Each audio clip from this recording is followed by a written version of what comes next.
जानवरों के मरने के बाद उनकी खाल से चमड़ा तैयार करा जाता है। ये तो हर किसी को पता है, मगर क्या आपको पता है उसके बड़े बड़े सींगों का क्या होता है? नहीं तो चलिए फिर मेरे साथ बिना किस देरी के भी शुरू करते हैं। आपको दिखाते हैं उन सींगों से बर्तन कैसे तैयार करे जाते हैं, जिनकी कीमत अंतर्राष्ट्रीय बाजारों में करोड़ों में होती है। तो वीडियो का एंड तक जरूर देखना गाइस, बहुत ही मजेदार वीडियो होने वाली है।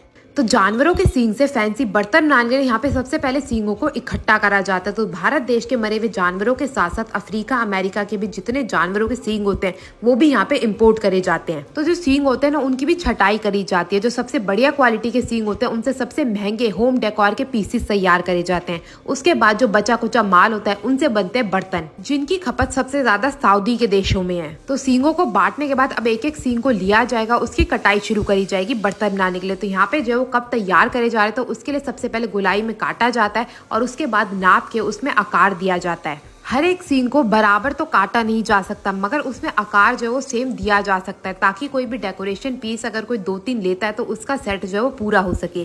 तो आप यहाँ पे देख सकते हैं एक एक करके सारे के सारे सींगों को इसी प्रकार काटा जाएगा।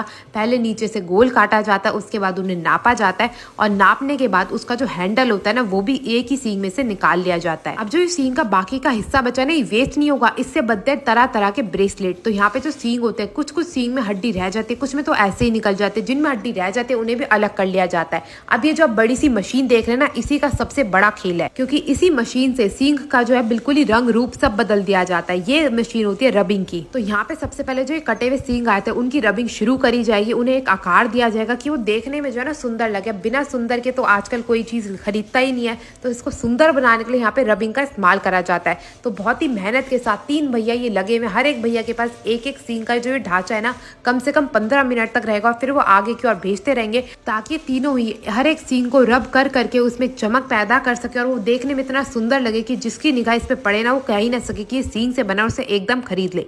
तो उसका रंग रूप बदलने के बाद बारी आती है उसके हैंडल को अटैच करने की। तो यहाँ पे जिसके लिए गैस सिलेंडर के ऊपर एक लोहे का टुकड़ा रख लिया गया है, इसे गर्म करा जाएगा और उसके बाद ये जो सींग आप देख रहे हैं ना, इसको भी इसी के ऊपर पकाया जाता है, क्योंकि हमें इसका हैंडल मोड़ना होता है और मोड़ने के लिए इसे पकाना बहुत जरूरी है। हर एक सींग में कम से कम 30 मिनट लग जाता है उसका हैंडल मोड़ने में। तो आप सोच सकते हैं कि एक सींग में कितनी ज्यादा ताकत होती होगी, तभी तो वो हर जानवर की ढाल बनता है। तो आप यहाँ पे देख सकते हैं अच्छे से इसे गर्म कर लिया गया। अब इसे बड़ी आसानी से एक पेचकस की मदद से मोड़ लिया जाएगा और मोड़ने के बाद यहाँ पे इसे बिल्कुल ही मग का आकार दे दिया जाएगा। आकार देने के बाद इसी आकार को बनाने के लिए इसे ऐसे ही बांध के रस्सी से रख दिया जाता है कम से कम 10 मिनट के लिए, ताकि जो इसकी गर्माई है वो भी निकल सके। उसके बाद इसे पानी में डुबोया जाता है, ताकि इस पर जो कालस आई है ना गर्म करने से, वो भी निकल सके। तो आप यहाँ पे देख सकते हैं इसकी कालस भी इसी तरह पानी में निकाल ली गई है और कालस निकालने के बाद इसे ठंडा होने के लिए रख दिया जाता है। ठंडा होने के बाद इसे दोबारा से रबिंग वाले भैया को दिया जाता है, जो इसमें सुंदर सुंदर आकार डालते हैं, इसकी दोबारा से रबिंग करते हैं,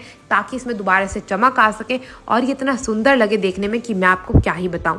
अब इसकी सुंदरता तो हो गई, बट नीचे बेस तो है ही नहीं। तो बेस अटैच करने के लिए यहाँ पे एक लकड़ी का टुकड़ा लिया जाता है, जिसके ऊपर लगाई जाती है ग्लू, और ग्लू लगाने के बाद इस पे रख दिया जाता है ये सींगों का ढांचा, जो देखने में कोई कह ही नहीं सकता कि सींग से बना है। तो आज के बाद अगर कोई भी आप ऐसा बर्तन देख रहे हैं जिसमें अलग से नीचे लकड़ी लगाई गई है, तो समझ जाइएगा कि वो जानवरों के सींग से बनी है। तो यहाँ पे इस लकड़ी के टुकड़े को भी अच्छे से चिपकाया जाएगा ग्लू की मदद से, और जैसे ही बिल्कुल बढ़िया तरीके से चिपक जाएगा, इसे अच्छे से घुमा घुमा के जांचा जाएगा कि अच्छे से चिपका है या नहीं। और जैसे ही चिपक जाता है इसे दोबारा से भेजा जाएगा रबिंग वाले भैया के पास, क्योंकि रबिंग वाले भैया देंगे इसे फाइनल टच और इसे बना देंगे इतना सुंदर कि जैसे ही अंतर्राष्ट्रीय बाजारों में जाए हर एक करोड़पति से देखते ही खरीद ले। तो यहाँ पे जो है हमारे जानवरों के सींग से बना मग जो है वो तैयार हो चुका है। आप इसे इस्तेमाल करेंगे या नहीं, ये मेरे को जरूर बताइएगा। इसी के साथ मैं आपसे मिलती हूँ अगली वीडियो में, तब तक के लिए टेक केयर, गुड बाय। और हाँ, ये वीडियो को शेयर करना ना भूलें।